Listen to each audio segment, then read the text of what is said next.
हाय बहनों, कैसी हो आप लोग। मैं आपकी पार्वती के गीत में आप लोगों का स्वागत है। आज मैं आप लोगों के लिए लेकर आई हूँ प्यारा सा सोहर गीत है। आप लोग सुनिएगा, चैनल को सब्सक्राइब करिएगा, लाइक करिएगा और कमेंट करके बताइएगा गीत कैसा लगा। सासु गावा में आवई बढ़ैया, पालंगिया सुंदर बेचई, पालंगिया सुंदर बेचई हो।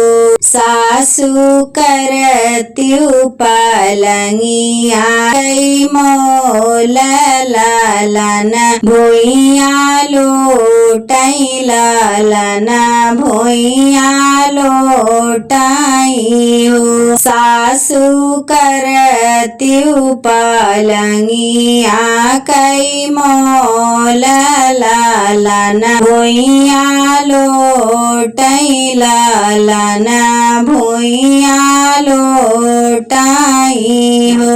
एतनी बचनी सुनै सासु बिरहे बोली बोलै, बिरहे बोली बोलाई हो।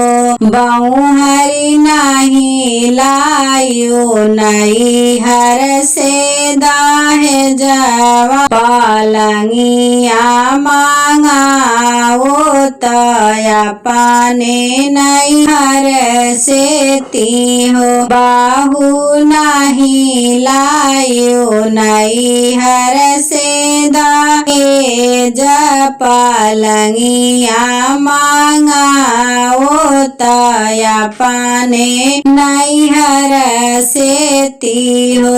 एतनी बचने सुनै बहुहरिता, कोई लरी से आरज करे, कोई लरी से आरज करई हो। कोई लरी लई जाती हो हमारो संदेशवा, मायरिया आगे कहत्यु बीरन आगे कहत्यु हो। माई तोरी बेटी मांगई पालंगिया, पालंगिया भेजाओ, पालंगिया भेजाओ। वहाँ से उड़ाई कोई लरी नहीं हर में पहुँचे, मायरिया आगे फुद कई, मायरिया आगे फुद कई हो। माई तोरी बेटी मांगई पालंगिया, पालंगिया भेजाओ, पालंगिया भेजाओ।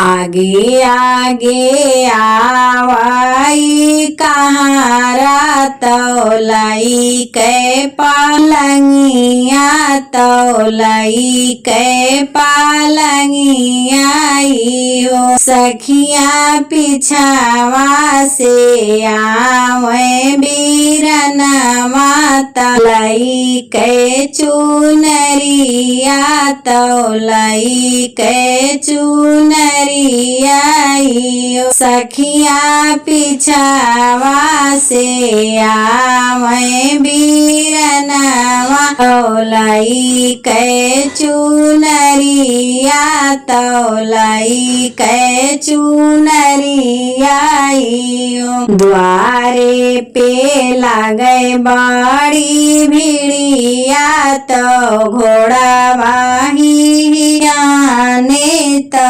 घोड़ा वाही आने नी हो। सासु दुआरे पर देखाऊ भिड़िया कैसे कैला गई हो। बहुहरी तोरा भैया आए दुअरमा पालंगिया झेलई कई भिड़िया झेला गई हो।